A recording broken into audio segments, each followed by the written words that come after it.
Hello, everybody, and welcome to the campus of Rivier University. John Collins along with Tom King. We have some playoff soccer in the summer of soccer, Tom. I know you've been watching Copa America. You've been watching the Euro Cup. You're deep into it. Now you get the local flavor here with the UPSL. Glued to it, John. Glued to it. Yep. But this is the first, right, for the UPSL team from Nashua? It's their first home semifinal game. I'm pretty sure, did they play a home, Jeremy? Zelenis, did they play a home playoff game here last year? So this is their first home playoff game. They won one on the road. They were on the road for the semifinals as well. The International Soccer Club of Nashua Eagles playing against Ole FC, and they're out of Connecticut. They play their games at Sacred Heart University, and they are like the 9th seed. They're way down in the UPSL standings, but they've worked their way up with 2 playoff wins. And here they are in the semifinals against the number 2 seed. The best season that the Nashua Eagles have ever had is right here. We love goals, Tom, and you tell me they scored a lot. 33, a record franchise for them, 33 goals. So they lost to Ole FC 4-2 to start the season. But Ole FC only scored 17 all year, so that means over the last 10 games, they only had 13. So Nashua they've got plenty of goal scores, a lot of depth on this Nashua team, John Collins. Tom, we are just moments away from the kickoff here. I think they turn the music down when we start playing, and all the action will be down on the field, which is nice to see. The weather conditions today, Tom, they're fine, right? Touch humidity. There's more than a touch. I mean, it's very humid, but from what I understand, the way the radar, looking at the radar and everything else, everything is gone south of the border. No more storms. So we're not looking right now at a storm danger. So eventually it's going to, probably the temperature's going to come down, but I think that happens later on tonight. So, but that's the other thing, Johnny, humidity, right? Oh, it's so warm. And we've been out here where we've had layers on to cover these games. We have. In April. It covers a lot of climate change. Exactly. These really do when you start in April. Yeah. So this is going to be a fun game. Yeah. And if Nashua wins, the winner of this game will likely face off against Brockton in the finals. New England Regional. But they won't go to Brockton. Brockton's had trouble securing a home field down there this year, so we're not sure where that would be. To be determined next Saturday, July 6th. Right? It could be. It could be Saturday or Sunday. Okay, so it's Nashua on the attack to begin things here, as they take the ball deep into Ole FC territory. Ole FC is in the white uniforms, Tom, correct? And yes, Ole FC in the white, Nashua in the International Soccer Club of Nashua colors of blue. I see some of the blue-clad fans that International SC has here today. So there's a lot of high hopes that not only will they get their first they do have their first home semifinal playoff game, but also their first win and go to the finals for the first time here in the New England division. Yeah, they were in the semis last year. They played down in Rivier against Boston Street and lost that game 1-0. Ironically, Boston Street is the team that Ole FC beat in a shootout in penalty kicks to advance here. Ole FC's got 2 playoff games under their belt already. Nashua has not played yet. They had a bye, being the number 2 seed. They had a bye into the semis. Arthur Andre gives it a boot toward midfield there, but it's quickly intercepted by the boys in blue, International SC of Nashua. Dribbling with it midfield, nice job. And it's headman to one of the strikers, the forwards on the team. Should on the be wing. Usiri, I think, number Usiri, 7. Jordan. Jordan Usiri. You expect him to get a lot of touches today? He's got speed, and he's in big games, he has come up big. I've seen every time that I've been to a game, he has scored. So we'll see how he does today. We had some night games here. The lights are great. This is a beautiful facility here. It's got to be one of the best in the league, I would say. I would think so. Yeah. I would also think that Ole FC plays at a pretty good one over at Sacred Heart. Sure. Yeah, down there in Connecticut. So a free kick inbounds here for the International FC club as some of the forwards go toward the penalty box area. Try to collect this kick from one of the back line defenders for International FC. Gives it a boot, curls it in. That's going to make it right down there. Right to the goal. It would have went in Yep. if not for the goaltender for So OLAFC. a shot and a save already in this game. The one thing I liked about Nashua is their speed. They've had plenty of speed, and they can also get back defensively. Well, saying that, Muhammad Khani, one of the fastest players in OLAFC, nearly made a break for it as it comes out on the wing to number 11. The centering pass doesn't find its way through. And Preston Neal, the goaltender for Nashua, he has made a difference since he joined this team a few games into the season. They have some uniform changes for OLAFC. As player number 11, I don't see him on the roster. Getting some touches on the right wing. Pablo Enrique, number 10, he's closest to us. The ball goes right into the box. Too quick of a kick. He got the ball and he wanted it one time, and he probably had a little bit of room to maneuver and put it on his left foot and try it that way. Benjamin Harris on the receiving end there with the best goal-scoring chance of the game so far. You're point blank like that. I mean, look, I mean, we underestimated how open he was going to be, and he was right there. Yeah, I think International did too. A golden opportunity, really. That's one that the Premier League announcers would be. It has to be scored on that one. But fortunately for International, it's 0-0 still, as they play it back to the netminder. Tom, you say Samuel Latona joined the team midway through the season? Yeah, he came in about 5 or 6 games in, and he's been a big boost to them. Kind of a coach on the field, you said? Well, I think that's what Neil's done, basically. Neil's done that in goal. Been very good at communicating with his defense and getting them aligned.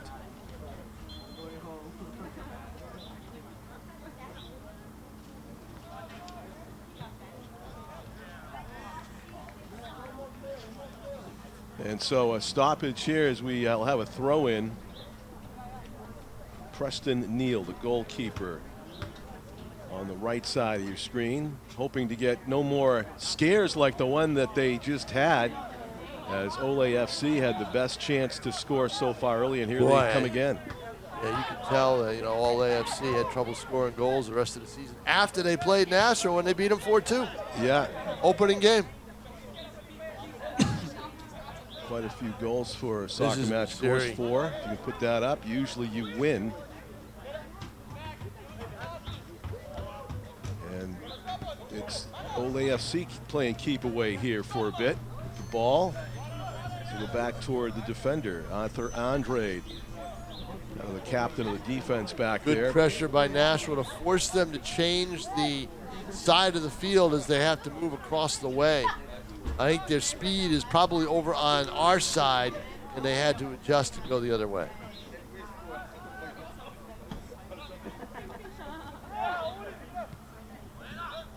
Soccer, get the ball in space and get it to your scorers, and they have a chance right here. A good ball downfield. Well-timed break to the forward on the right for OLAFC. He's going to launch a kick. Oh, there's another chance. Benjamin Harris passes it back to the middle, kicked away by a defender, and the ball is wide. But I believe the whistle blew before the kick.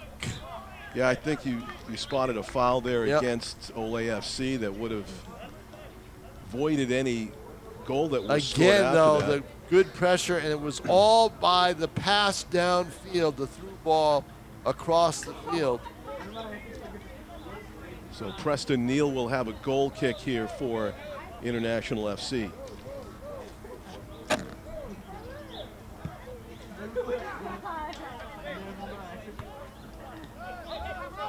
I believe Lamar Chance is number 11. I think he's the one that's right here. Oh, on the I'm pretty sure. OLAFC? Looks it. Okay. Look at, they've got pictures, so you can probably tell. Lamar Chansey. Okay, yeah, that makes sense. Yep. Because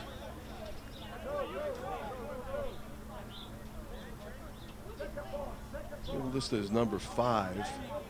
I'm missing number 11. Right, but they have changed. Yeah.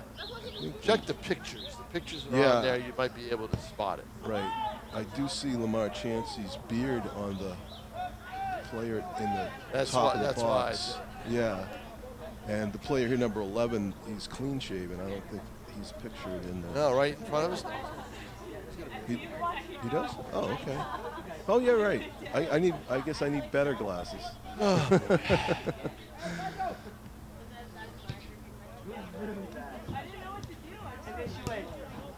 Kick back toward the line and played to the other side. So Ole FC's played some good defense here against Nashua's high-scoring offense early in this one. Here's a break on the left side. I tell you what, they're spending a lot of time down here, John Collins. Equal, if not more, yep. Yeah. And closer proximity. Calling for the return pass. Bluffing now, going deep into the corner. He's going to launch across. No. Good defense. Just a takeaway, cleanly done. Yeah, you've got a better view than I do. I'm blocked off a little bit.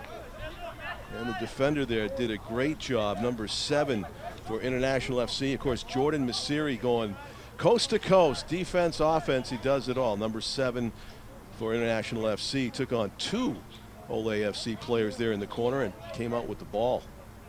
So it'll be a goal kick for Preston Neal. 45-minute halves we've played about. 5's got a beard too, so I think that's not him. Right, that's the guy I was saying. That's a real beard. That's Clancy. That's Clancy. Yeah, that is Lamar Chancey. Oh, here's a chance right here down the middle. Yep. Tripped up, but he's going to try to fire it, and he does it high over the goal. But he had an opportunity, John Collins. Boy, if they could pull the trigger accurately, they would have 2 great chances. That was Mohamed Kane, number 7. That's got a lot of power behind that shot. Too much on that shot. And yes, and it's soared, but you get that down low, it's going to be a lot to handle. Well, you get that feel that their chances have been better. They have shown more threatening posture here early in the game. Connecting on passes deep. You know, it's one thing to be a number 9 seed and to fight your way up the ladder. You really don't have much to lose, right? Right. And Nashua, with its best season ever, 7-2-2, they're going to want to, make something of it and not have it go to waste. Well, if you're Ole FC, you've got to be encouraged by the space that you're working with here on offense. Yeah, there's been a lot of it. Yeah, creating chances and controlling the ball for much of the first half of the game here so far. About 8 minutes in. Ball possession key to stopping your opponent from scoring, although you see a lot of counterattack goals in some matches like this. If the attacking team, the team that has the most... Oh, look at this. What a boot down the side. They're going to have to get out there. Yeah. Neal does it and grabs it. But, boy, that was a good little chip. Yeah, Connie was a threat there. Yeah, he sure was. Connie kept the ball alive and kept it in front of him. And 2 defenders did a nice job of kind of making... They made it difficult. Yeah, difficult. Player falls down. Here's a break for the Eagles. 2-on-1. And he's got an open shot. He's going to try to tell. He could not get to the ball, John. The pass went wide, Tom. Yeah, it was a slow pass, too. The ball was going there, and I don't think he was ready for it to go that wide. No. It was a good-looking feed there in the middle. But it'll be a corner kick. Bakhtiari. Bakhtiari was the one that passed it. Yeah, and he was the beneficiary. It was the right idea, and it was just a little bit too far. But now they get a corner. All right. First corner of the game will be taken by International SC of Nashua as they try to score first here in the semifinal. Header! Oh, great save at the post. Oh. And I don't know if they're calling that offside, but a foul was called. It appears that they're arguing against Bakhtiari. It would not have counted, but still, what a great athletic save. True. Bakhtiari's the tallest player down there, taking full advantage. You got a great head on the ball, and it took a tremendous save to keep that from sneaking inside the post. And come to find out, it probably would not have counted anyway due to the whistle from the official who saw a foul in the mix.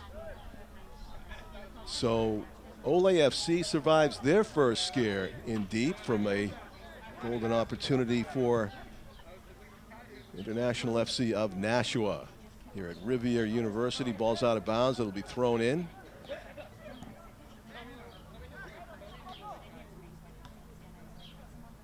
And International FC takes it away and tries to turn it around.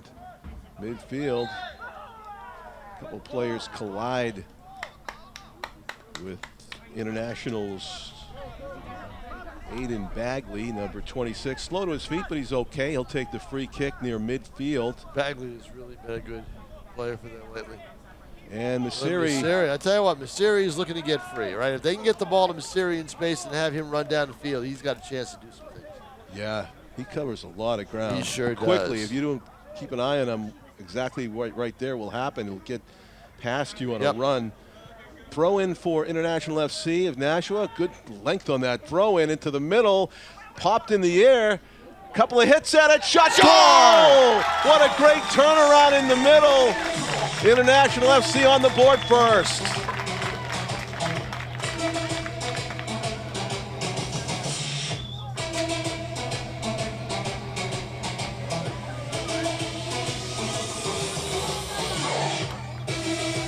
Might be Latorno, right? It's running right here to the circle center. Yeah, he's kind of dabbing at his lips like he might have taken a blow to deliver the goal-scoring kick there, but... Well, one of the reasons he was able to get that opportunity was the fact that Ole FC could not clear it out. They had chances to do it, to head it out, and they missed. Yeah.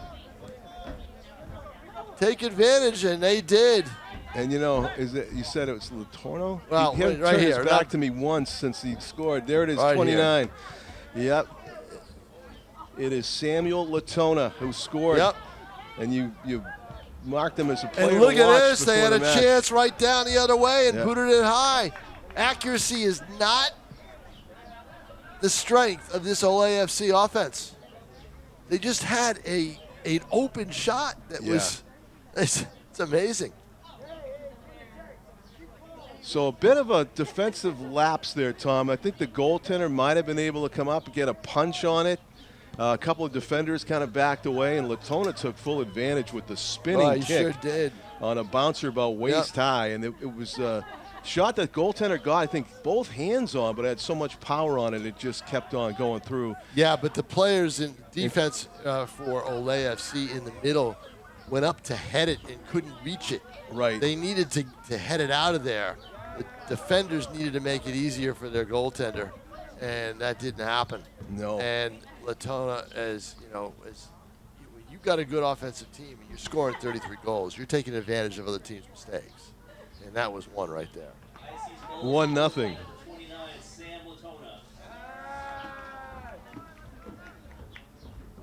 So, goal announcement for Sam Latona made 1-0, and it looks like International FC is looking for more in front. Bakhtiari, back heel, shot by Messeri, blocked. Oh. Was close to a handball, but there was not an unnatural position. It was right in the middle of the body of the defender, so it was a clean play, a good defensive play, but sparkling chance there for International SC.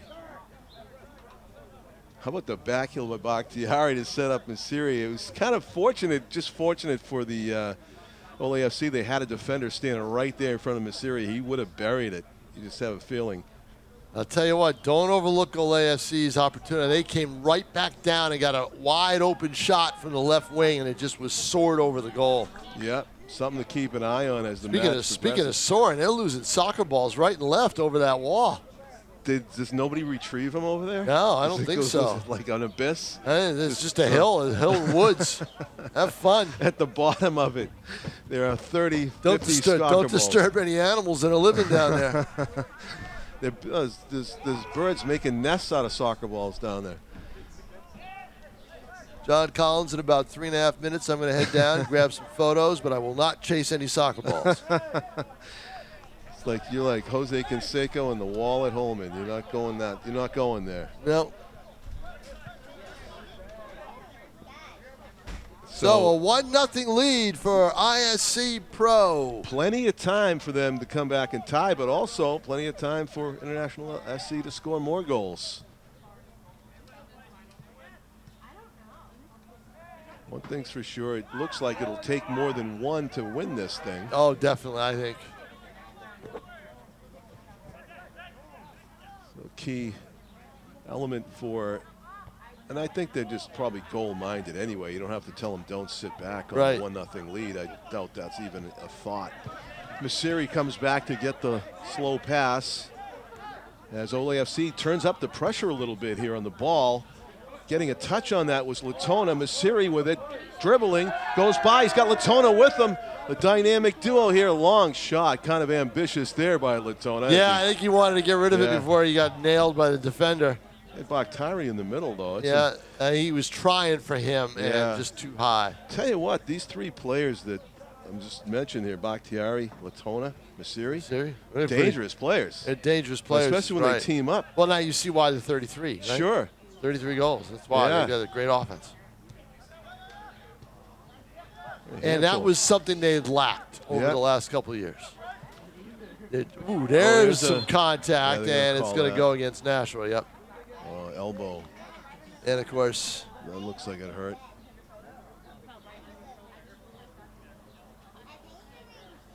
Genuine thud as the players went down on a trip up, looking up at the ball. People think of soccer as a non-contact sport a lot of times. You compare to football, hockey. Well, yeah. There's a lot of injuries in soccer sometimes. Definitely. Going after the ball. Here is that corner area where Nashua's had trouble. Yeah, it'll be a throw-in for Ole FC of Connecticut. Mohamed Kane actually received the throw-in. Kane, dangerous player, kicks it towards the middle. Kane is the one who hit that shot right after Nashua scored. There's another one coming up. He's going to shoot. Lining it up, teeing it off, and Preston Neal able to unfortunately, they put it right on goal, but but Preston Neal was right there. He saw it all the way. Arthur Andrade with the boot there for Ole FC.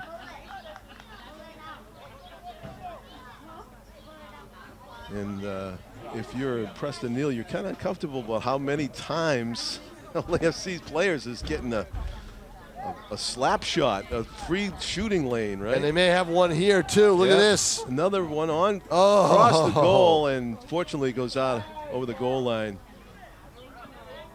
As Ole FC continuing to create chances. 25 minutes left to go first half. A lot of soccer left to be played. These goaltenders are going to be tested today. All right, John Collins, I'll be back with about between 5 and 10 minutes left in the half. All right, excellent. It is a day where the sun is kind of burning its way through the clouds. So definitely still a sunscreen day, even though it started out cloudy. As Andre plays it across the back line, Ole FC reloading here as they come toward midfield, looking for the equalizer, down 1-0 to International SC of Nashua. Good steal there on the defense. Latona changes direction toward the middle, fakes left, kicks it across to Messeri. Messeri going one-on-one on the wing. Gets tripped up in the box a little bit, but it's a good, clean play, they say, for the defender who took the ball away from Messeri before he stumbled. And Ole FC trying to counter immediately on the way back. Near side it comes. And played back to Arthur Andrade. Number 2 is Pedro Lacerda. Andrade moving up. Lacerda will take his place at the back line as they try to move it through the middle. Instead, it is intercepted by International SC, and back the other way we go. Latona receives the ball in space in the middle. Immediately taken away by Andrade, trying to steal it back. And Ole in controls.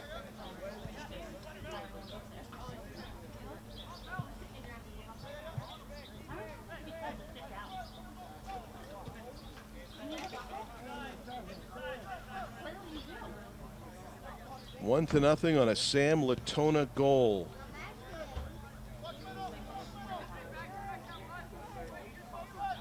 Fairly early in the first half. Ole FC trying to work their way through the defense. It strikes a hand, and it will be a free kick for International FC. Sam Latona there, a key player for International, bent over at the waist trying to catch his breath here early in this one, and The kind of conditioning you need to play hard for 90 minutes on a day like this is top of the charts. Long kick from Merril. It's going to be headed out of bounds, but still, team from Nashua gaining real estate here as they'll have a throw-in in the offensive end. It'll be Bryce Borletto-McCrae, number 17, who will toss it into Merril. Short pass.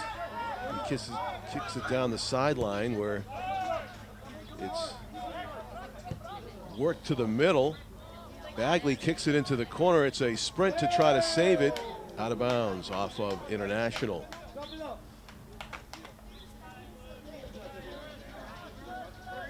Joshua Asantha, midfielder, number 25 for International, getting some quality touches so far early.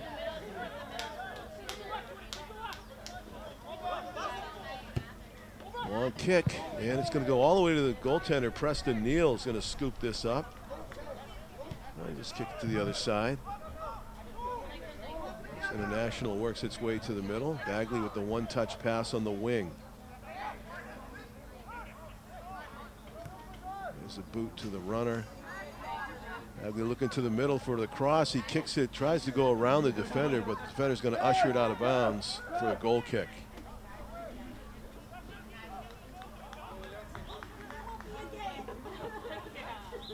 Bagley's trying to plead his case that he was able to get a foot on it and kick it off of the defender out of bounds, but referee's not hearing it, so it's still a goal kick, and ISC having trouble getting it out of their own end here with the pressure from Merril and Bakhtiari. Now they do. They get it out. Pedro Lacerda to midfield. This is Benjamin Harris who got knocked down, and it'll be a free kick for Ole FC. We are in the semifinal at Rivier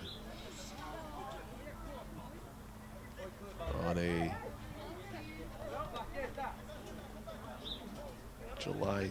late July day, and teams trading possessions. Latona looking left and right. Who's he got for teammates? He chips it on ahead. His teammate was offside, so he didn't play it, probably wisely. Nick Awada let it go by. He knew he'd get whistled.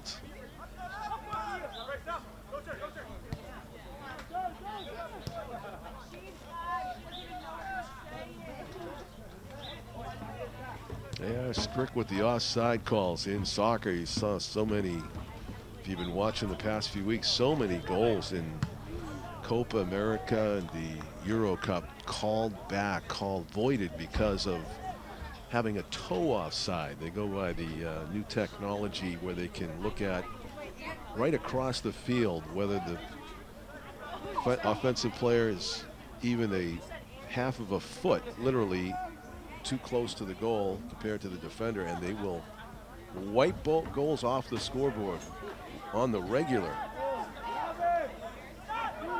There's a boot from distance, and it goes off to the left. I don't know if it was deflected. It would be a corner kick if it was. Looks like no, it's just a mishit there by International FC's Joshua Asantha, who I'm sure has scored from there before, but that kick was not going to be one of them. As we record this on Sunday,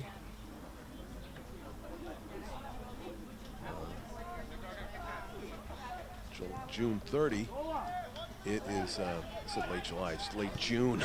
Let's not rush the summer by. It's June 30th, Sunday. The team from England came back to beat Slovakia 2-1 in their first round playoff game in the Euro Cup, a game that England trailed for 90 minutes. Here comes Kanye in the corner, kicks it toward the middle. Good pass and a reception and a shot over the crossbar. Oh, a tremendous opportunity right there for Ole FC. Magical setup there by one of their best players, or maybe their best player, Mohamed Kane, as he fed it across to the wing, and it was only a matter of inches of that rebound, that kick on the rebound went over the crossbar and keeps it a 1-0 game.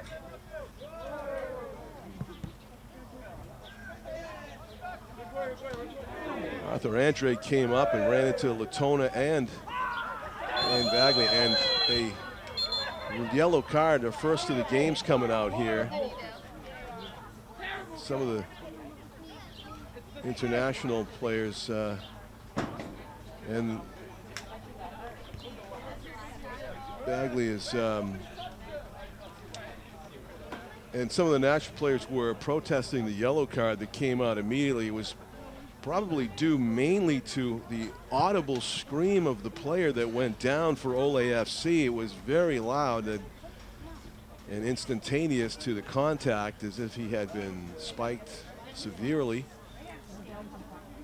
As the ball went elsewhere, pointing to his lower right foot area. So it became an immediate yellow card.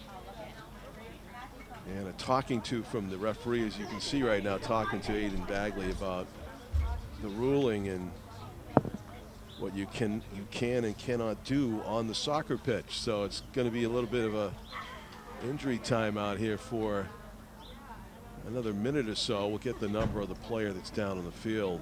The unfortunate receiving end of that. Apparent spiking by Bagley. And players will take it as an opportunity for a water break as the downed player is attended to. Appears it might be number 10 for Ole FC. And it is Pablo Enrique. Number 10, the midfielder, getting a hand as he's limping off the field now with the assistance of a trainer. Seems to be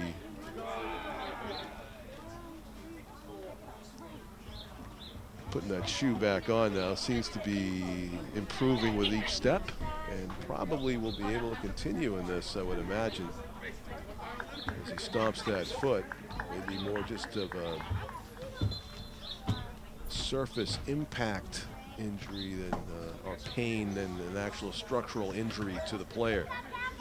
So we are just about set to resume here in a moment, as we have 14 minutes and 45 seconds. The clock never stopped running, by the way, during that injury non-timeout. It's running time. The official on the field will keep a fairly accurate, we hope, track of how many minutes were lost to the player being down, and just add it on at the end of the first half. At the resumption of play,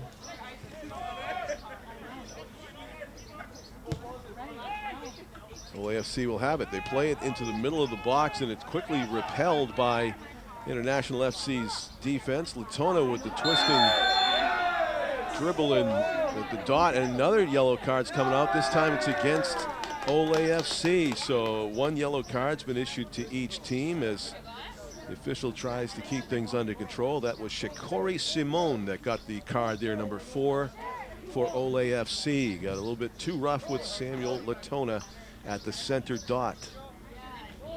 Aiden Bagley will boot this to resume play on the free kick from midfield. Let's see what he wants to do. He's eyeing right down the middle. He's going to go on the wing instead. On the right side, doing a dance. And just a heavy touch there, knocked it out of bounds. So good idea, but the poor execution knocks it out of bounds off the foot of Steven Monsalve.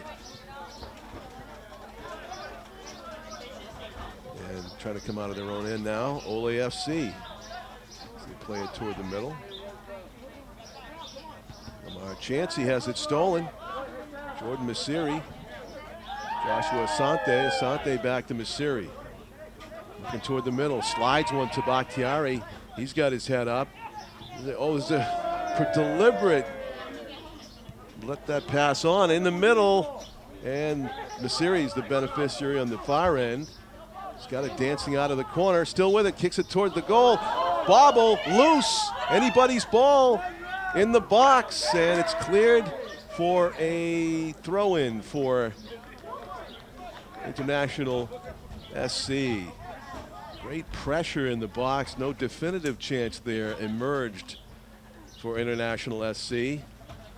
Had that ball just bounced a few feet right, left, you'd think it would be right on the foot of an attacker for International, and they could have put it away easily as there was a mad scramble just a few feet away from the goal line. The throw-in. Bagley with it, controls. Moving out further, Masiri now. At more of a distance from the box, will play it to midfield. For International, it's James Melly on the far side. Back to Joshua Asante in the middle. Asante's boot, trying to find Masiri, does. Good knockdown. Dribbles it back. Slid to Bagley from Bryce Borletto. All the way across to Melly. Melly, good one-touch stop and kicks it on ahead. Good time of possession there by International, but it comes to an end with an errant pass, and back on the attack comes Ole FC. There's a foul there. They're going to whistle it dead, and it's a yellow card. Joshua Asante gets it as he was a little late to the tackle.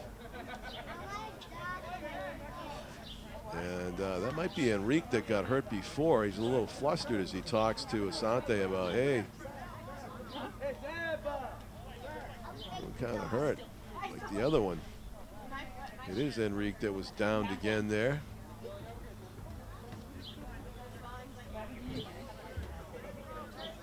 Listen, are you picking on the Messi-sized player? And sure wasn't that at all. He just inadvertently knocked him down. And on the free kick, we have 10:20 to go here in the first half. It's a 1-0 lead. Good pass up ahead. And it looked to me like the player was onside because it was kicked when he sprinted past the defender, but they're going to call it, they're going to whistle it dead. Ambitious effort there by Ole FC to try to equalize. Trailing 1-0. Samuel Latona spinning kick in the box on a bouncing ball loose in front of the goaltender is the difference in the game. Preston Neal boots it down towards midfield and beyond. As so many soccer players are field goal kickers. Great distance on that. Bagley's going to boot it toward the middle, and Bakhtiari was on the receiving end, but Arthur Andre got it out of there quickly with the nice defensive header. On the wing now for International. They've got layers of players in the mix on offense, but that one's stolen away. And up the middle comes Andre. He's got a seam, trying to take advantage of it, still with it. Faking a lot of defenders off the ball. Gets it back, loses it, and good steal by International. A building threat there by Ole FC thwarted. Jordan Masiri in space. Tries to dribble around the defender, and he would have been off to the races. But a good defensive play stopped him in his tracks. That was Pedro Lacerda. Number 2, yes, on defense, that was able to get a clean takeaway there on Masiri. Up the sideline. And toward the middle.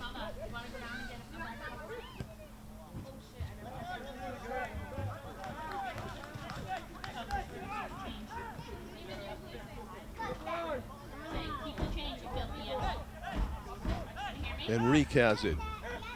Trying to direct his teammates to get behind the defense. Fortunate for International, that was a whistle before the player fell on it like it was a fumble in American football. But it's a turnover by Ola FC. We're trying mightily here to come up with the game-tying goal, but kind of failing as they approach the top of the box a lot of times with missed shots and missed passes.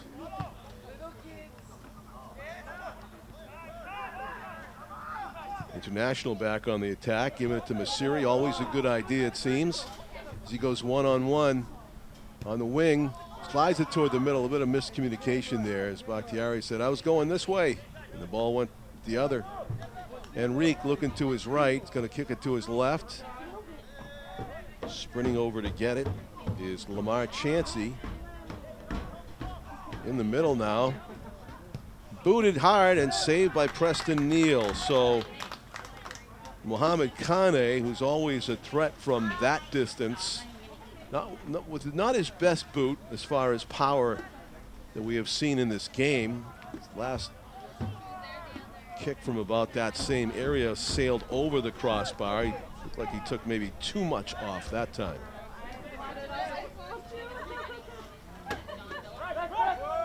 Dancing away from trouble down the sideline. Battle for the ball. Referee says let them play on. Henrique with it. Side boot. Chansey plays it back on the wing. Toward the middle.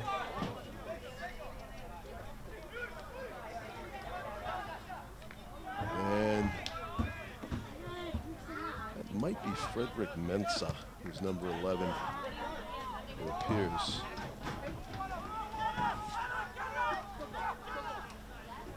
Shukuri Simon kicks it away from Bakhtiari in the corner. Nicely done by the Ole FC defender. Both teams have had their share of chances. Only International FC has put one in the back of the net.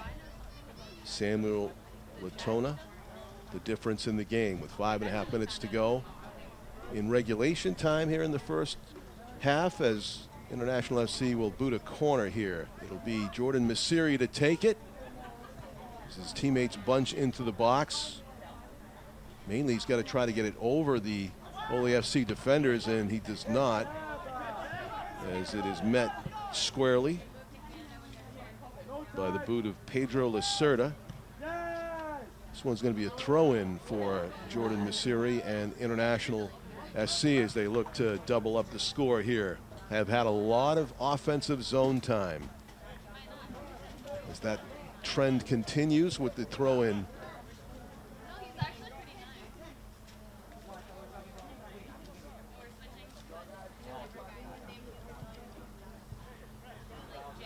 And that duty will go to Bryce Borletto McCrae. Bryce is going to go the short route to Sam Latona, who's double teamed over there, but he's fending off his opponents, and it goes out of bounds off of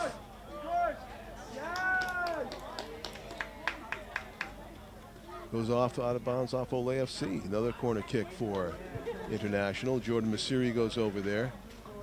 A lot of eyes go to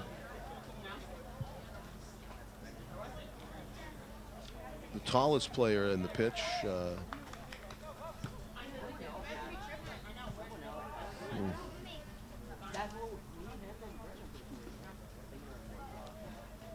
Hamilton Xavier.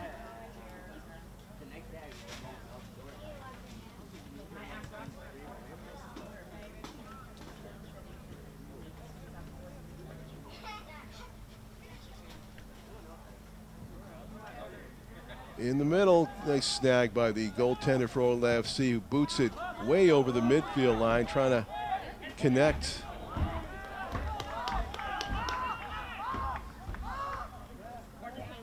And cannot. Preston Neal ends up with it. He's going to just pick it up. Fend off the attacker. 3:13 to go. Correction on the forward. It's Vanilton Xavier is your tall player in the middle. Number 19, not 18. And Bakhtiari as the centerman. Attacker is actually Vanilton Xavier, who is the main threat in the middle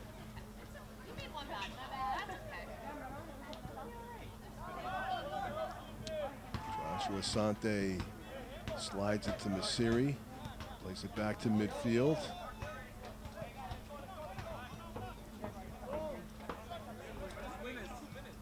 Melly into Eden Bagley. Good pass, threads it to Masiri in the middle. Good chip. Vanelton Xavier in. Both players in, and a miss hit there on what was an open side of the goal, and opportunity missed for International FC. With just over 2 minutes left in the first half, Vanelton will be seeing that in his sleep unless he gets another chance at it later in the game. But they don't come too much better than that. It was 2-on-0 for a moment there. Both international players, I think it was Latona was the other one. They were in alone on the nice feed from Masiri. Downfield comes Ole FC. That's Frederick Mensah on the right side, number 11. As he hands it to Mohamed Kane. Kane passes it and ends up with Lamar Chansey. Chansey immediately double teamed, so he'll pass it even further back as Ole FC tries to reload.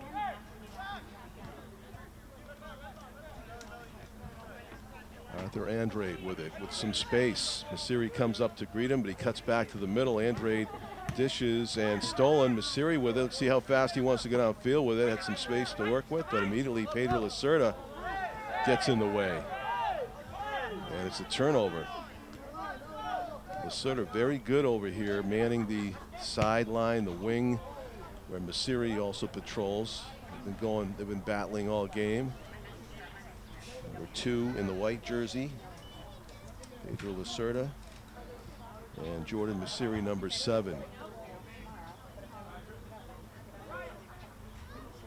So time being kept down on the field now. We'll see how long the official wants to extend the extra time. We did have a pretty lengthy timeout for the injury to Enrique earlier, as Masiri gets knocked down by Lacerda, constantly letting him know he's there.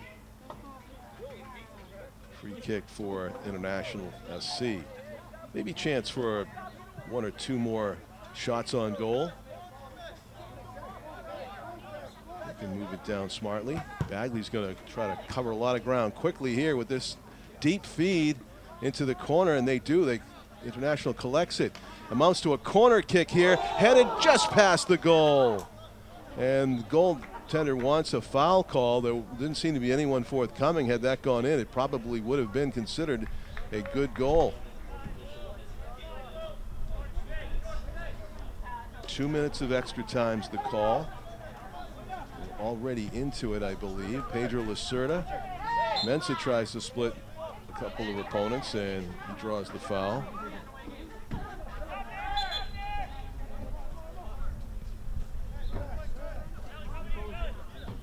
Restart.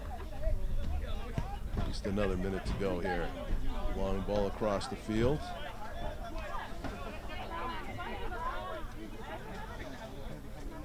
Toward the middle. Kanye. Up ahead. Benjamin Harris trying to turn around with it instead. It's taken away. Good backline defending by Internationals, number 13. Oliver Pinchon. Slid on ahead. Looking for somebody to pass to. It's in the middle. Morgan Kanye. Great dribbling skills. Going to go deep line. Kick it toward the middle. Shot. Goal!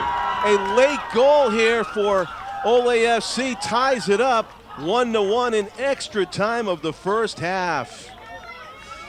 Oh, brilliantly done. Morgan Kanye in the corner setting all of that up. He got really soft with the pass, but it turned out to be the perfect decision as it turned into a tremendous goal-scoring opportunity and buried in the back of the net as Preston Neal was basically left to his own devices back there, and not a good thing. It looked like Jordan Mensah with the goal. We'll await the announcement. Fred Mensah, rather. We'll await the announcement. Is that what you have for number 11, Frederick Mensah? Okay. Yeah. He's got a number 14, but no 11. I believe that's Frederick Mensah. 1-1 now here late in the first half. We're expecting the 3 blasts of the whistle at any moment. Let's see if International gets another shot away. Latona looking for his second goal of the game, passes it into the corner. Too much of a touch there, out of bounds. And there it is. It is halftime here in Nashua at Rivier University. So that makes it even more interesting as we go to the second half. It is now a 1-1 game, first ever semifinal match here at Rivier, hosted by International SC, and they gave up the extra time goal, Tom. Well, exactly, the extra time from the injury. But the big thing was, they were living dangerously. Ole was down here, and Nashua could not get Vanilton's the had shots. it right on there on his foot. Vanilton right on his foot, could not get it off. And, of course, we talked about how many chances they've had down in this end. Finally cashed in on one, and that's been the story of the game. It's a 1-1 game, pretty even, and I'll tell you what, a lot of jawing going on. Oh, down really? there. Oh, we saw the cards. They're being handed out like candy. That's not for hitting. That's for talking. That's Tom King. I'm John Collins. We'll have more exciting soccer action coming up in the second half after this.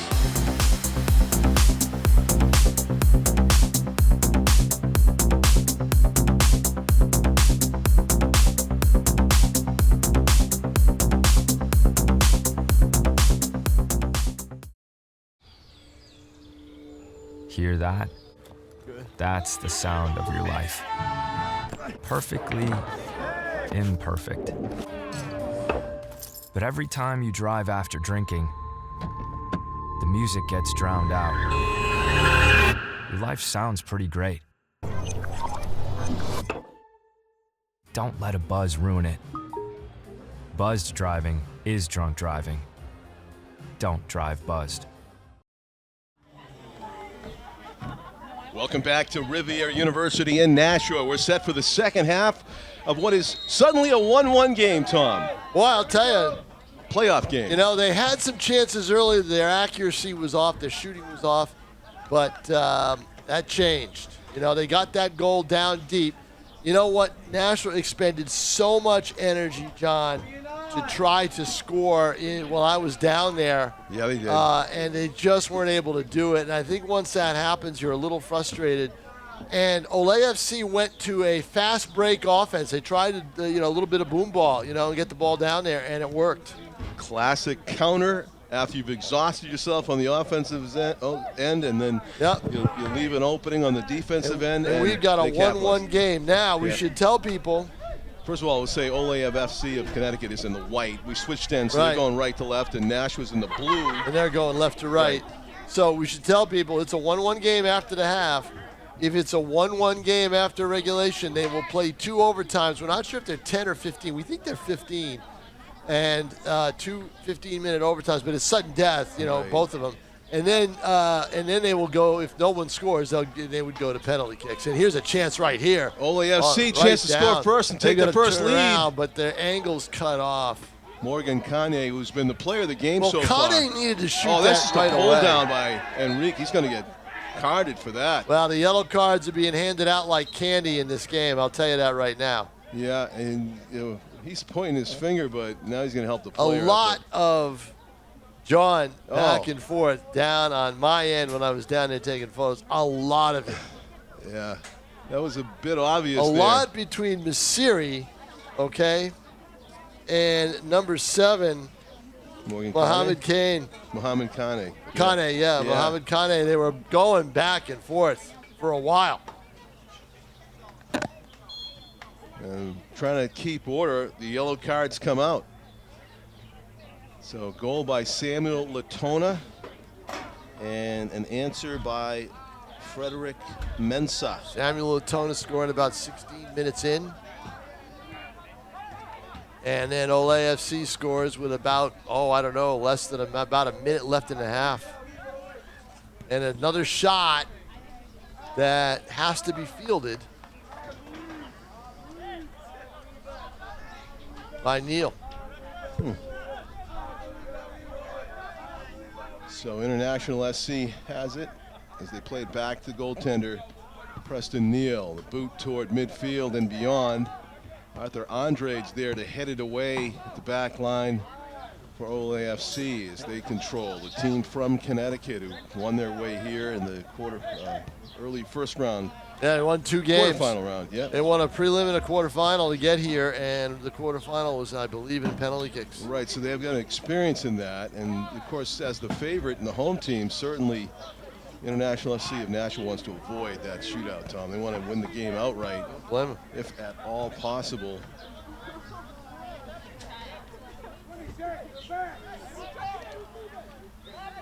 Saw the extra time come into play in the Euro Cup today. England won over Slovakia. They had to go extra 30 minutes, 15 and 15.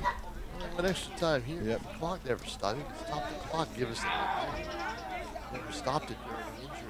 It took a while.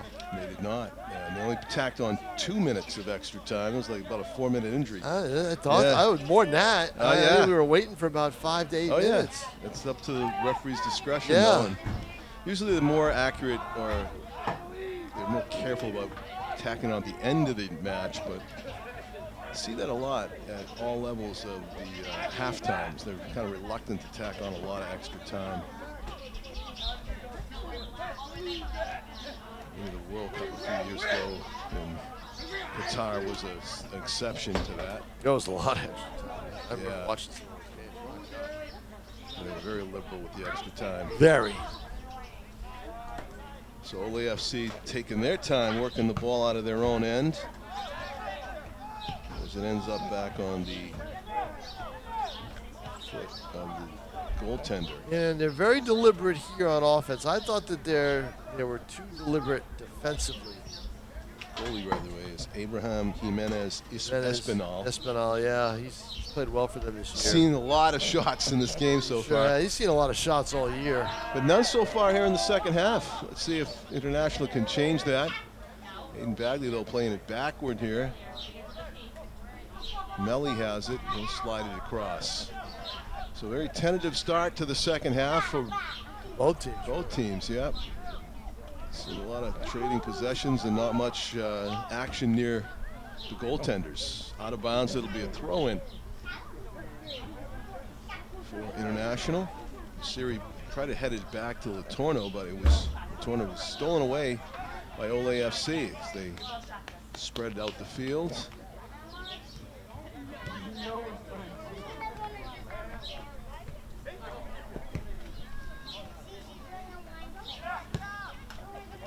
Ahmed Kane lurking here on the near side. Ball's on the far side of the pitch. They're looking to get him the ball as much as possible. There's a steal in the middle. Jordan Masiri drawing a crowd as he slides it back. Trying to get it up to Zanelton, and OLAFC controls. Both teams Vanelton Xavier. kind of almost a feeling out process from this side. I mean, OLAFC had one break where I thought that they had a chance to score. Didn't do it. And I think they're going to be as opportunistic as they possibly can be in this game because the opportunities. nothing to lose? Well, there's nothing to lose, and they had plenty of opportunities in that first half. I mean, they could be up 4-1, John. Some of the Yeah. opportunities. And I'm And not you about could shots. say, you could say International. International could be up 4-1. Right, but you know what? International hasn't had nearly as many shots. And I'm not talking about shots on goal, remember, because their accuracy was not very good in the first half. They had a lot of players in space. All of International's play down deep had been contested, and they haven't gotten anybody to pull the trigger.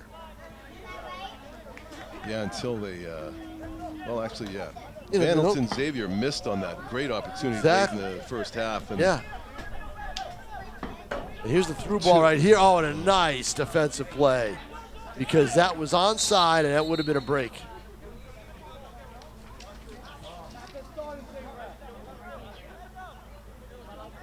on the tackle. Oh, and pinched.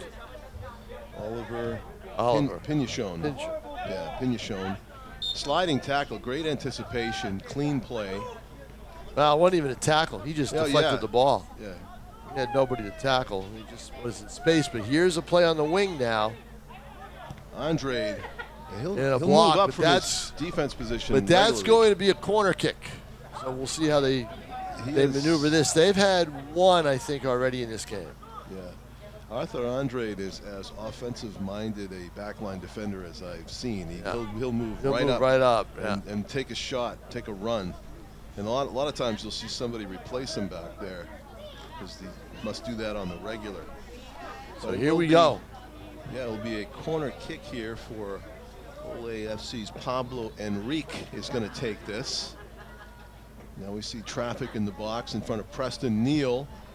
Ball low liner, kind of hooked out toward the top of the box, controlled by OLAFC. Pablo Enrique with it.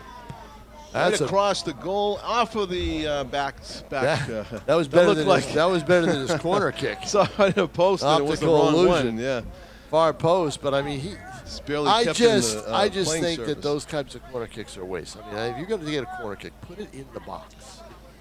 Get it in the box. Make the defense have to make a play. Yep. You know. Long kick toward, high kick toward middle field. OLAFC controls. Enrique Frederick Mensa, the goal scorer for OLAFC of Connecticut, loses it out of bounds. It'll be a throw-in for the team in blue from Nashua International SC. The higher seed hosting the game, semifinal. Of course, this is a national league. Here comes Xanelton. The winner of the New England Conference is going to go to a regional. Yeah, and they keep going Northeast until August. Yeah, they go wide. Final, yeah. Regionals may be, according to Jeremy Zelenis, it may be in Cleveland, Ohio. You can look it up on the UPSL website. Yeah. And just see how many teams. Oh, it's all over the country. All over the country. And the national perspective of this is one of the reasons why the season was moved from starting in May in New England and going through the middle of July to April going through the middle of June. They changed it that way, and then so now here we are on the verge of July having a playoff game. On June 30, and that is, I believe, Vanelton Xavier, who's down on the pitch. Hopefully just a cramp. As they are tending, look like, to his lower leg, and that doesn't look good. It looks like frustrated slap of the turf as if it could be debilitating. At this level, John, from what I see, they always go down. They come back. They always get up. He's got a heavily taped left knee that he didn't have, I don't believe, in the first half. It's just below the knee, isn't it? Yeah, and he's coming out. Oh, yeah, he's coming out. He's got to come out after sitting down for that length of time to stop it. He's got to come off the field. So, he's a key player. Slight limp. And he's just trying to walk it off. I think it was a cramp. That's what he's trying to walk off. Okay. This humid weather, you're going to get that. Yeah, maybe you're right. So, throw in. OLAFC wanted a handball, and the question is moot anyway. Ball goes out of bounds. It'll be a throw in for the team from Connecticut. 33-45, clock counting down. The second half here in a 1-1 match, and we're looking for a tiebreaker from either team at this point. Same with Latona. That is hard contact. Yep, that is, and Latona's down now. And although both players are down. Although the foul's going to go against OLAFC, the player paid the price. Looked like he took a knee in the back of the head from Latona, who's also not feeling good. But Latona is up. Yeah. OLAFC's player is down. We can't tell who that is from here, but he is down. Right.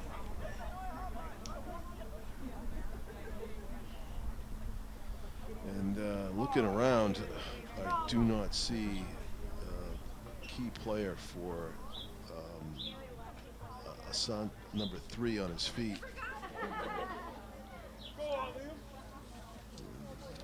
Maybe that's him over there. I shouldn't speak too soon. We'll have to wait and see, John. Yeah. 32-40. They keep the clock running because they had the extra time. I don't know why we don't stop the clock, but that's not how they do it.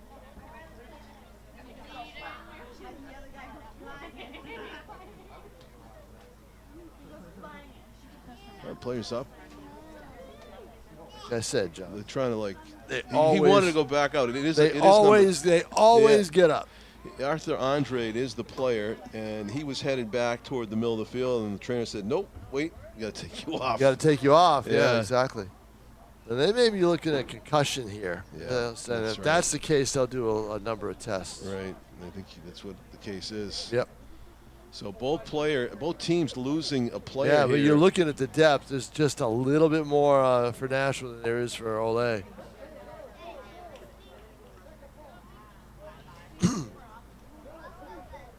Probably about 35 minutes when the injury happened. Yeah. 35, 36. So it looks like Bagley is teeing it up for International. Yep. And see what he wants to do with it. Probably go right into the box. I'd say they're going to go, and they do go into the box. Very high, comes down in the danger zone, but cleared away nicely by Ole FC. And I believe that was a player that's been a big factor, Lamar Chansey for Ole FC, that got the boot on that one and kicked it away. Throw in for Nashua. Here's Melly. Boots it down the sideline, trying to find Latona. Will it go out of bounds? Yep, too heavy on the pass. And a goal kick for Ole FC. Quiet second half for Nashua. Just because this one makes sense. Players starting to demonstrate just how fit they are, how much stamina they have. It's at not this point in bad the down game. on that field, John. Yeah. Without sun, it's not baking. It's humid, but there's a breeze. There is a breeze down there. You can see Yep. by the trees. There's a breeze. It's a warm breeze, but it's still a good breeze. Right. So it's you know, it's comfortable enough. I understand we'll have hot sunshine on the 4th of July. Tom, you and I, we doing the Silver Knights now that game. you just said that, it'll probably rain. Looking at the long-term week. Oh, here's a chance There's a right shot here. over the It's goal. gonna It's go in. in. No, it it's goes wide. How did that miss? The goaltender, Preston Neal, was beat that Would time. it have counted? That's the question. Oh, was the flag up?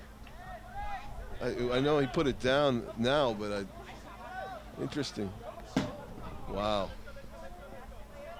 What a chance for Ole FC. Man. That was number 19 for Ole FC that was deep. Jonatas Paulino da Silva. Da Silva chipping it over the goaltender. You'd think it appeared to be right on line for Sure between the did, pipes, yep. but no. Yep. It went wide left.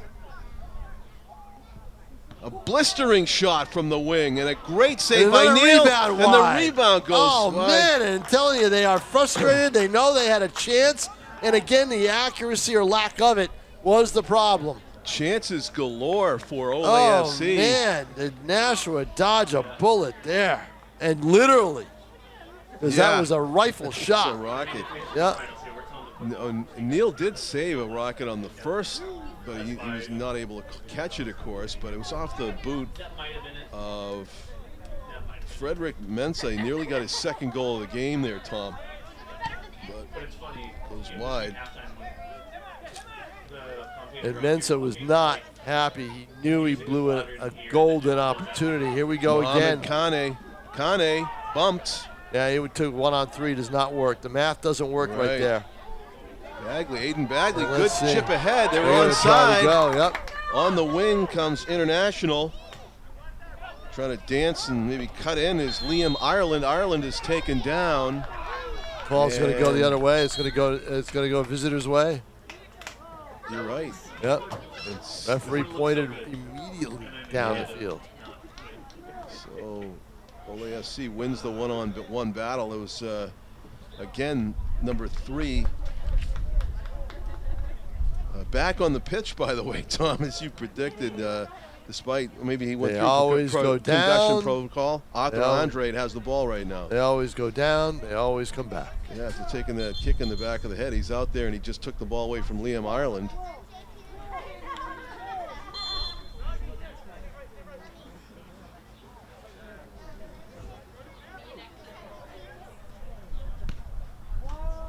across the field now to, I believe that's Pedro Lacerda, number 2. He and Masiri have been battling all game on that wing. And let's see who this restart favors. Nashua. Good throw into Latona. Latona collects it. Back heel pass, Masiri. Masiri with a shot, chance. And the shot is blocked. And the takeaway. Now, I got to ask, why didn't he just shoot it when the ball was on his foot? Yeah, it looked like it looked like he had a clear shot. It seemed like every and look second. At this, he's onside.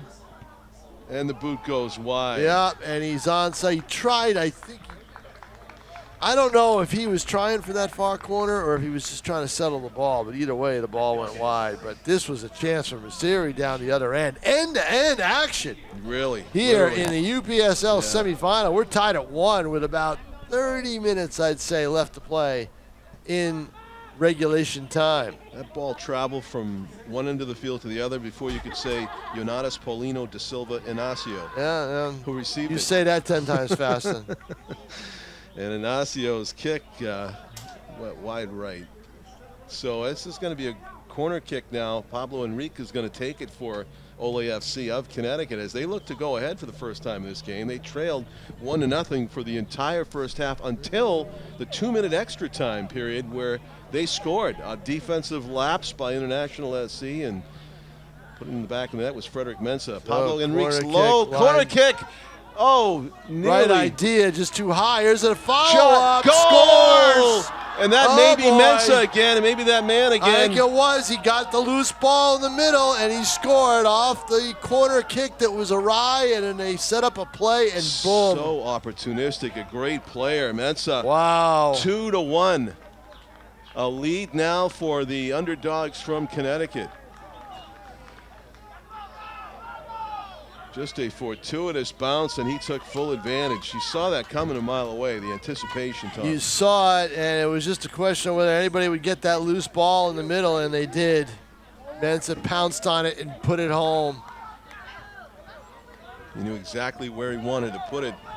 Neil was toward the left side, left half of the goal. That's because that's where shot was taken early. The action was there, then it got deflected to the middle. That's where you got to help out your goaltender, but yeah, I think Nashua got caught kind of standing around, didn't they? They were watching Mensah go to work. Yeah, no kidding. Pablo Enrique slides it ahead. He gets the return pass. This has been all down mostly on this end, except for Masiri's opportunity a little while ago. 2-1 to score. Ole FC is suddenly down. They were down 1-0 for most of the first half, and now they are up 2-1, playing with a lot of energy. Yep, and we haven't been able to call Masiri's name very much. And no, we did down there, but he didn't take the shot. He had it, and by the time he took it, it was deflected and blocked. They've been on their defensive heels here in the second half for the most part.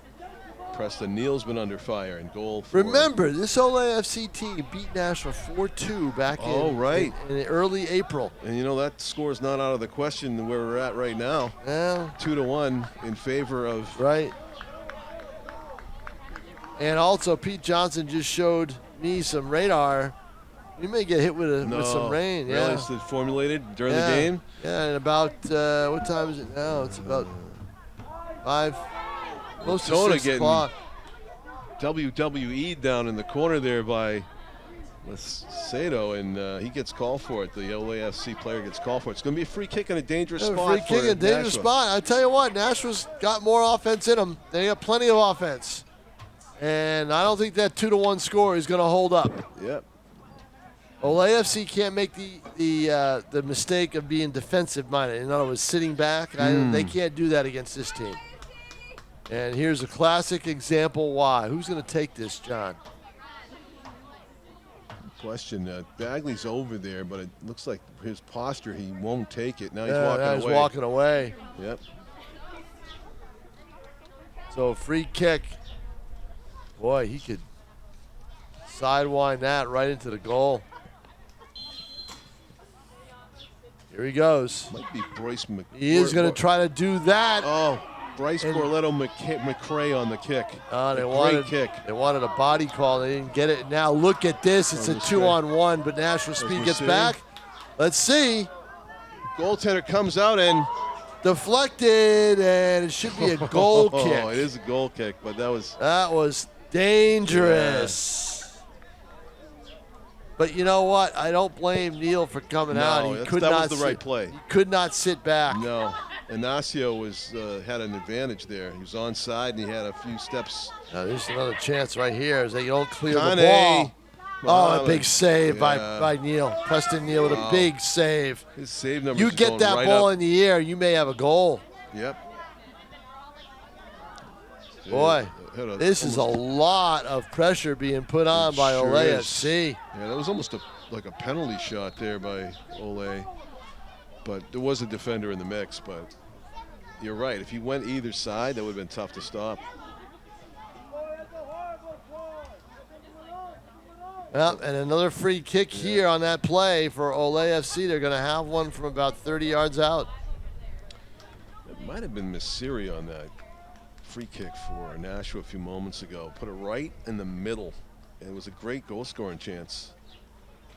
But nothing came of it. And now it is Ole FC that that was is one of the next. few times Ole FC was able to clear the ball out of the middle. Here's a ball that's going to be booming to the side. And there's that defender again, Andre, playing forward on that kick. Yeah, It's one of the bigger players on the Connecticut he's team. a physical player, number 3. Pedro Lacerda intercepts that pass intended for Missiri, but it will be a Nashua throw-in. 20 minutes and 45 seconds. Yeah, it's on the clock. I'd say another 4 minutes, Yeah. 4 or 5. I'd say it's close to 25 minutes left to play in this match. Yeah, clock In regulation. becoming more of a factor. I'm telling you, every minute. Nashua's going to have a couple of opportunities at a goal. They are going to have their chances. Chipped into This Latona. may be one of them. There's a boot. Go off the top of the the crossbar. bar. And they say that it might have bounced over the line, and the official didn't see it, and we don't have VAR No. here. That's a tough miss if that is a goal. In fact, that it had the spin and it came out. They want the call. They don't get it. I told you they're going to have a chance. Oh. That is the quirky thing about turf It at looked a like soccer right here, number field. 12 took that, I think, John. Yeah, booming shot, and it was a tremendous effort. What a blast from Liam Ireland. Right off the crossbar with tremendous velocity, and it bounced off the turf so quickly and spun. Some younger eyeballs were pointing and saying that was over the line and it should have been counted, and there's no way to review. Well, you know what? If I'm Nashua, I make that claim regardless of whether you know it, right? Right. Because there's always the question when that ball comes straight down like that off the bar. And if there was any way to review, they'd be doing it right now. Right. In the stoppage, but there is not. Now we'll have to see it on ETV. You'll be able to see it. As the words were coming out of your mouth, and right now As might I be said, the time. yeah, it was a thunder strike from Liam Ireland, and it was maybe 1 inch from being a decisive goal. As it was, a lot of people thought it was still over the line when it came down.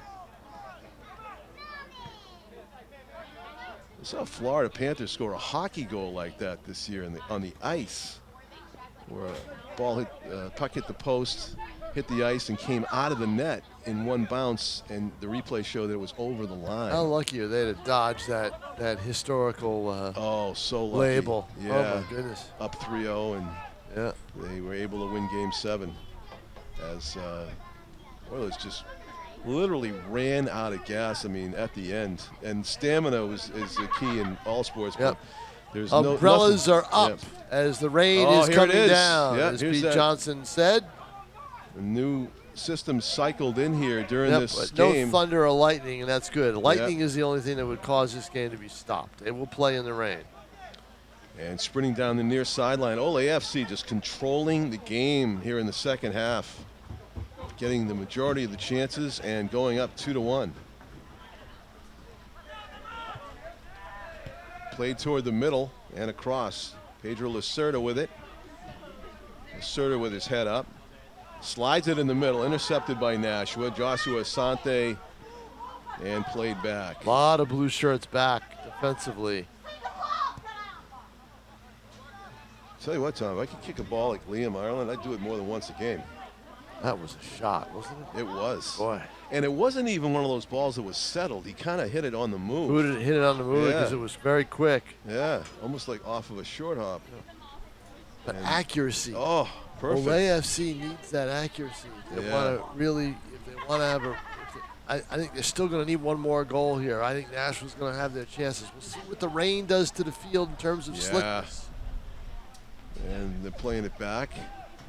Might see a few more of those now that OAFC has the lead, involving their goaltender and spreading it out defensively. Yep, but they cannot make the mistake of sitting back. 100% defensive-minded. Yeah, you see teams that do that. You do, I'm in. Against Absolutely. Nashua with their ability to score, I don't do it. Yep. I keep the pressure on offensively, and that's what they're Pablo doing right Enrique. here. Pablo Enrique save saved by Preston Neal. Wow. Remember that save if Nashua Yeah. comes back to tie. Enrique is still down there after shooting it. He might have overextended his leg a little bit with the slippery conditions. And we do have an injury timeout on the field as we'll take a look at Pablo Enrique. He's spent quite a bit of time on the turf today. Now you know what I call this thing.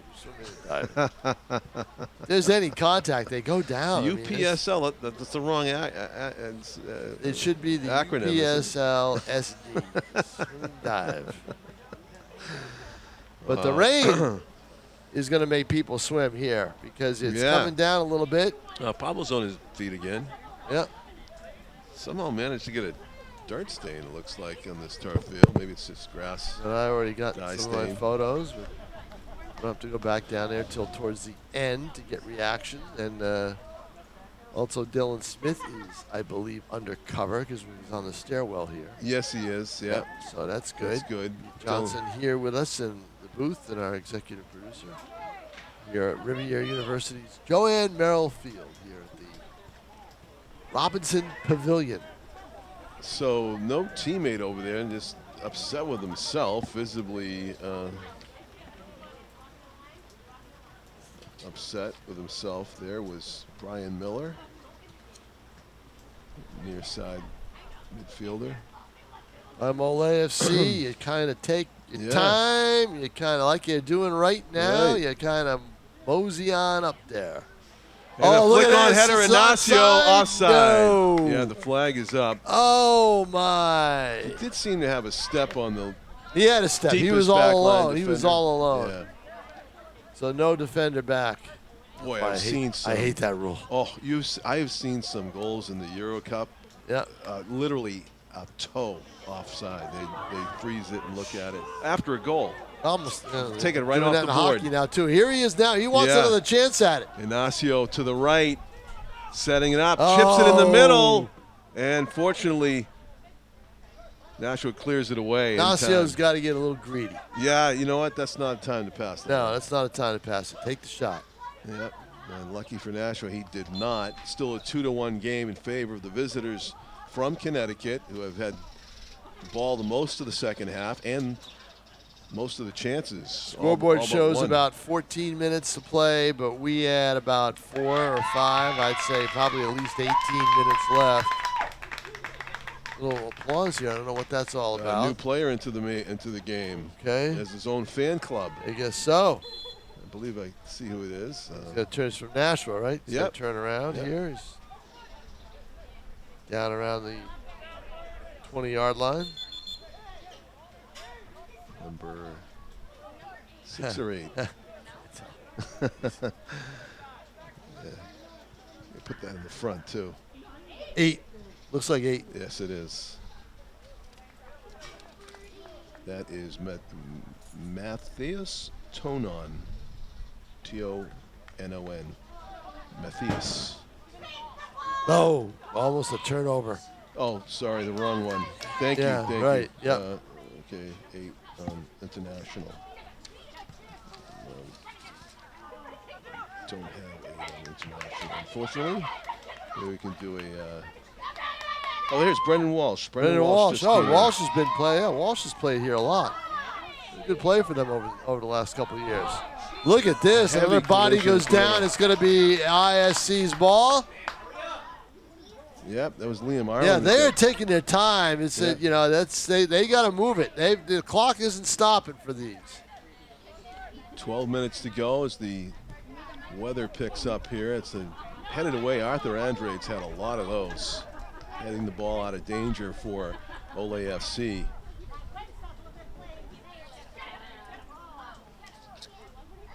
All about possession now, right? Oh, yeah. All about possession. Ole FC trying to get Nashua to cheat a little bit and maybe get a ball through, but 3 men deep for Nashua to try to stop that from happening. Brennan Walsh, Aiden Bagley. Yep, he's got a player down, but it's chipped away.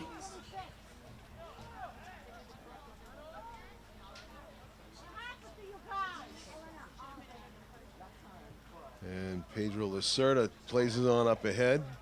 Neal will grab it, kick it away.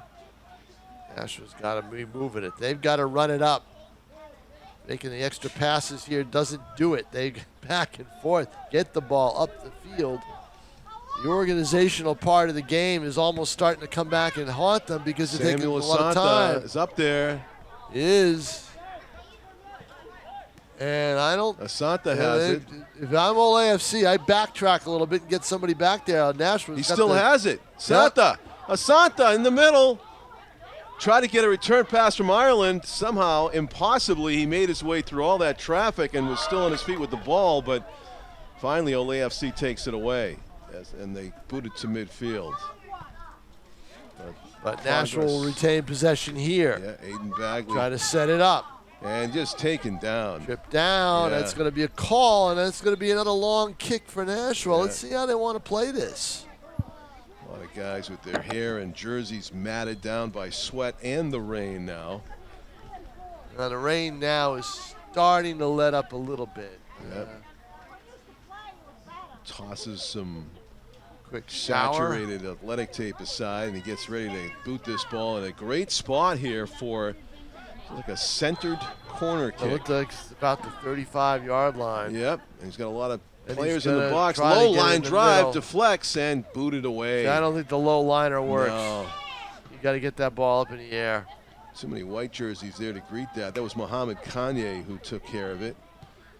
Brendan Walsh hits it off the back of Liam Ireland, and Ole FC controls. Mohamed Kanye with it near side, going one-on-one with Walsh. Gets the return pass into the corner against Melly now. Kanye moving to his right, back heel pass, left it a little bit short, but collected by Mensah. Mensah and Kanye trying to connect, and out of bounds off of Nashua. So it's a throw-in.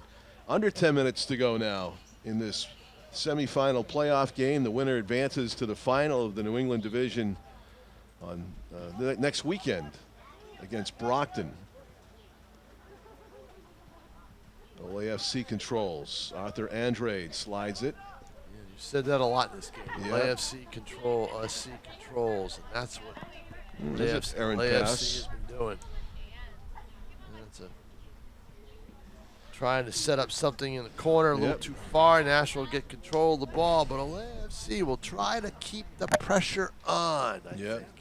International will try to do something they have not been able to do this half, which is control the ball from one end of the field to the other. They're in their own end right now, having troubles. It's been a sluggish second half, except for a couple of chances, and one of them looked like it was going to go in. Pedro hits the bar. Lacerda just outran Nashua. Now look at this. If you're Ole FC, you don't like this. You don't like Nashua all of a sudden in a flash getting down there, but that's what this ISC Pro team can do. They can score in a hurry, and a little acrobatic play there. Wow. It's going to go Nashua's way. Officials let him play on. Yeah, exactly. Nashua's got to play with some sense of urgency now, and I think they are. Connor Elliott, number 24, boots it all the way across the field, and it's Elliott, stolen away by Inacio. I believe from UNH. Oh. And booted down. Down wide. Mohamed Kanye was there on the receiving end from Matthias Tonon's kick. Standing time, John. Standing time. Standing up time. Under 8 minutes to go.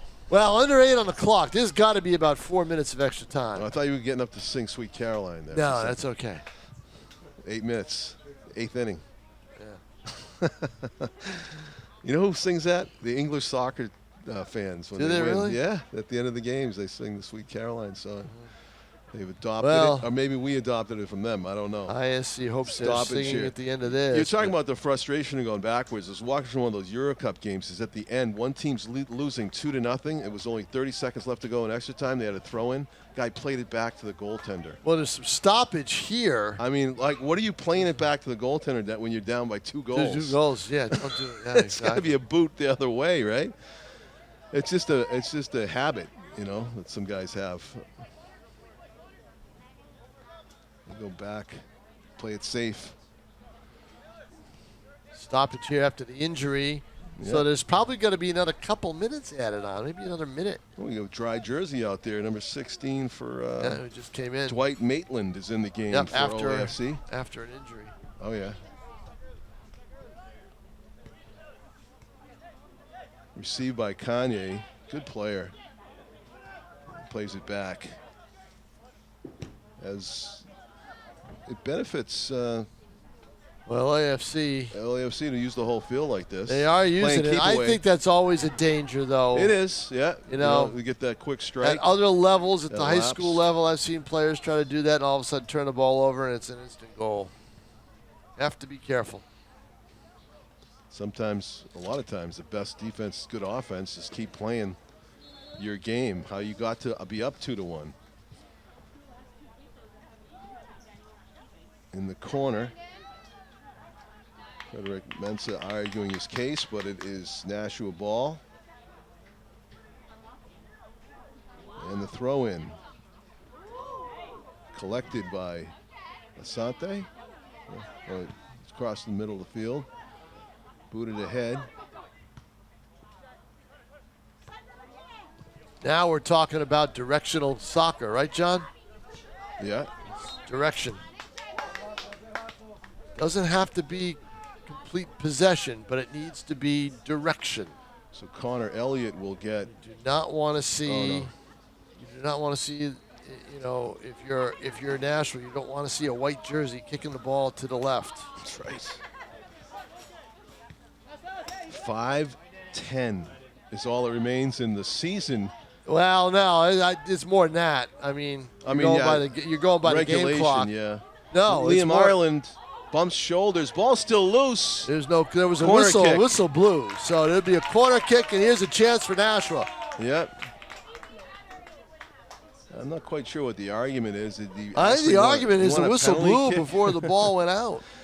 So that's what they're trying to say. Looked like Liam was arguing for a penalty kick off of a shoulder bump, but I don't think you're going to get that. So there's a corner kick. this I'd point, say yeah. there's probably about 8 minutes left in the game. And Here here it comes is. the It comes corner. fast. It comes out.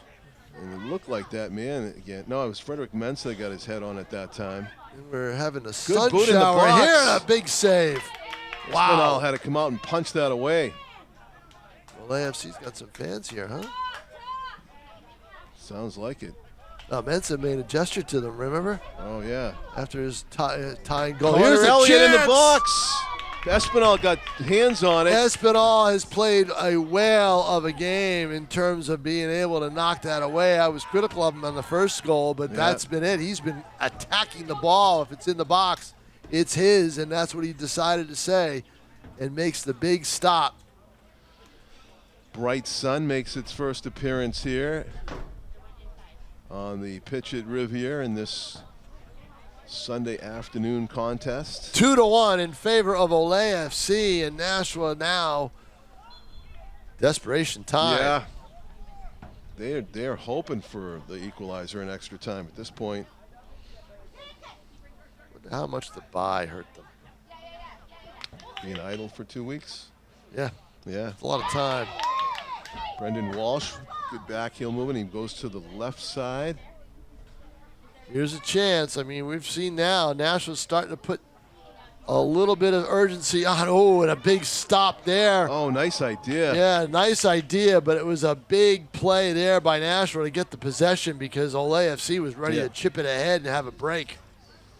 So now it's going to be a goal kick, and he does not boom it. So he rolls it, and then he puts it down. Boy, that was dangerous. Yeah, it was Babak Bakhtiari, number 18, that was lurking there in the penalty area. That would have That was an almost easy a goal. turnover, and now they're There's fighting a for turnover. There it is. They're going to call a foul on Ignacio. Who got a piece of Merril, the defender. He's getting help to his feet. Yeah, I don't know about that call. No. Fight for the ball, you know? Yeah, you just saw the fair and square He battle. gets a little talking to from the referee. A little bit of a but that's- debate there. I think Ignacio's got a I point don't blame to make. him in a Yeah. way. I think he had a point. I think he's fighting for the ball. Aiden Bagley with it over the midfield stripe. Looks like he's going to launch, chips it forward into the box. This is all now in the hands of the defenders for Ole FC because it's obvious that Nashua's going to be pushing and pushing and pushing. They will be bombarding that box and hoping to get a break. There's a shove right there. That is a Tonon taking a shoulder. Yeah, taking his time as he goes down. Yeah. So that's where that's where a hit like that hurts you more than it hurts them, because Brian Miller just kind of taking his frustrations out there on Tonon, who's got a big smile on his face now because he's taking on 30 seconds off the clock. Got the call. He's taking time off. And only a couple of notes written for the teacher. Yep. Only 80 seconds left in regulation. Well, on the clock, John. There's stoppage time. I said regulation time. No, this. I see. Regulation is added to the stoppage time. That's I count that as regulation. Whoa. Forward. Oh. He mistimes that jump. They're in trouble. Lacerda clashing with Connor Elliott. They did not see the handball. Not call it. Yeah. It's a few calls that we think that the official may have missed in this game, including a possible goal by Liam Ireland. We got a few coaches up here, so we got 1, 2, 3. Dante, you coach youth, right? A little bit, yeah. So we got 4. You got 4 coaches in the box. Saw the handball. Yeah. But right now, there's concerned looks at anybody who's wearing blue. Bagley crashes into the defender, loose ball. There's Connor a chance Elliott right here. I think they've got something going. In the middle, Bakhtiari trying to settle it. Back to Elliott, shot deflected, and it's going to be an easy hop for the goaltender, Espinal. I don't know. I don't think anything's easy right here. Espinal's going to pick that up. And time being kept down on the field. We'll be getting a message any moment about how much extra time. What's your guess, Tom? I'd say 4 minutes. I would say 4. That's what I was thinking also. I'm thinking too. All right, John Collins, I'm going to go down on the field to get some reaction. Of course, as soon as I go down, a goal's going to score. Yeah, and if they get the equalizer, you'll come back, right? Thanks, Tom King. So, if you're nice. 30 minutes of soccer, you better. And to the middle now, Brendan Walsh trying to play it forward. We're waiting for that announcement. How much extra time? Should be at least 4 minutes. And stolen by Ole FC, and they'll move it down. Valuable time eaten up here by Kanye. Takes a spill off of the Merril tackle, and he's going to take a while to get up, you would imagine.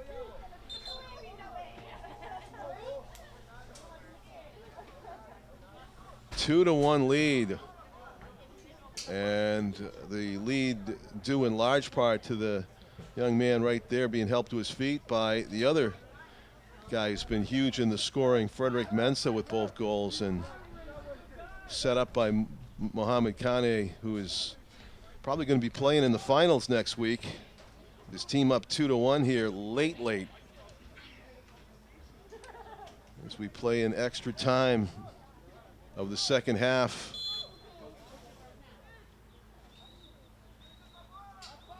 International SC of Nashua looking for the steal and miracle goal late to tie it up.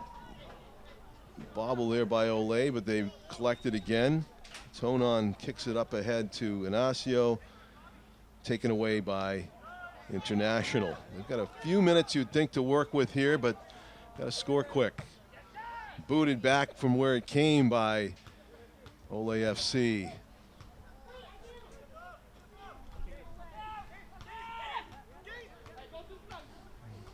Deftly played there by Kane, and standing in the way of it. Melly's throw in. Finds Liam Ireland. Liam Ireland with that thunder strike off the crossbar. Frustrating that it was not called a goal. Connor Elliott with the throw in. Gets the return kick from Bakhtiari and bounced in the middle. He's got nobody with him though, and ball gets away. Look at Kane go with this, dribbling to the left. Nelly with the throw in. Bagley kicks it deep, trying to find Asante, but only white jerseys there to receive it.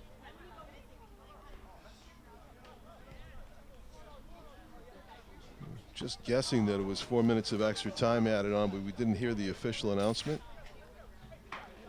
No? Yeah.